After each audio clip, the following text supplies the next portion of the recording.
একজন সৈন্য সামান্য একটু চাপ দিতেই কয়েকশো কেজির একটি বড় ইট দেয়ালের ভেতরে ঢুকে গেল, আর ঠিক তার পরের মুহূর্তেই দেয়ালের ইটগুলো অদ্ভুতভাবে নড়াচড়া করতে শুরু করলো এবং নিজে নিজেই উল্টে যেতে লাগলো। দূর থেকে এই দৃশ্য দেখে বড় সেনাপতি অবাক হয়ে গেল। সব ইট পুরোপুরি ঘুরে যাওয়ার পর বিশাল ভারী একটি দরজা ধীরে ধীরে খুলে গেল, যা দেখে পাশে থাকা সৈন্যরা ভয় পিছিয়ে গেল। ঠিক তখনই সেনাপতি সবাইকে ভেতরে গিয়ে খোঁজ নেওয়ার আদেশ দিল এবং সৈন্যরা অস্ত্র হাতে নিয়ে ভেতরে ঢুকে পড়ল। কিন্তু তারা জানতো না যে এই সমাধির ভেতরে ঢুকলে আর বেঁচে ফেরার কোনো উপায় ছিল না। ভেতরে ঢুকেই সৈন্যরা মূল্যবান সোনা দানায় ভরা একের পর এক বাক্স দেখতে পেল। লোভে পড়ে তারা হাতের অস্ত্র ফেলে দিয়ে নিজেদের মধ্যেই মারামারি শুরু করে দিল, যাতে সব সম্পদ একাই লুটে নিতে পারে। এক পর্যায়ে যারা জিতে গেল তারা প্রচুর ধন সম্পদ নিজেদের কাছে জমিয়ে নিল। এমন সময় সামনের একটা বড় বাক্স কেঁপে উঠে অদ্ভুত শব্দ করতে লাগলো। সৈন্যরা সেটির চারপাশে জড়ো হলো, ভাবলো ভেতরে হয়তো অসাধারণ কোনো গুপ্তধন আছে। কিন্তু বাক্সটি খোলার পর ভেতর থেকে হাজার বছরের পুরনো অদ্ভুত হিংস্র পোকা জেগে উঠল এবং সৈন্যদের ওপর ঝাঁপিয়ে পড়ল। সৈন্যরা ভয়ে এদিক ওদিক পালাতে লাগলো, কিন্তু পোকাগুলো তাদের শরীরের ভেতরে ঢুকে পড়তে লাগলো এবং মাত্র কয়েক সেকেন্ডের মধ্যে একজন সৈন্যকে কঙ্কালে পরিণত করে ফেলল।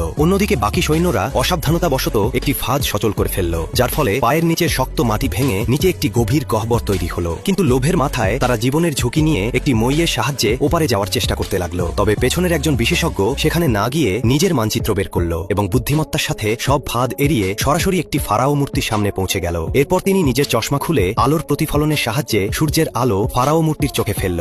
সঙ্গে সঙ্গে মূর্তির মাঝখান থেকে ফাটল ধরে একটি আলোকিত পথ খুলে গেল এবং বিশেষজ্ঞ উত্তেজিত হয়ে সেই পথ ধরে ভেতরে চলে গেল। ভেতরে গিয়ে তিনি পারদে ভরা একটি জলাশয় দেখতে পেল, যার ঠিক মাঝখানে একটি অদ্ভুত পাথরের কফিন রাখা ছিল। কফিনটি পরীক্ষা করতে তিনি কোনো বিপদের তোয়াক্কা না করে পারদের ওপর দিয়েই হেঁটে সেটির কাছে চলে গেল। তিনি ভাবলেন কফিনের ভেতর নিশ্চয়ই কোনো মহামূল্যবান ধন সম্পদ আছে। তিনি যখন কফিনটি জড়িয়ে ধরল তখনই সেটি নিজে থেকেই খুলে গেল এবং ভেতরে এক অপরূপ সুন্দরী নারী শুয়ে থাকতে দেখা গেল। হাজার বছর পার হয়ে গেলেও তার শরীর ও চামড়া একদম সতেজ ছিল। কিন্তু বিশেষজ্ঞ রূপের প্রতি আকৃষ্ট না হয়ে নারীর হাতে থাকা একটি পাথরের লকেটের দিকে নজর দিল। তিনি যখনই লকেটটি ভালো করে দেখার জন্য হাতে নিল, ঠিক তখনই এমন একটি ঘটনা ঘটল যা তাকে পুরোপুরি হতভম্ব করে দিল।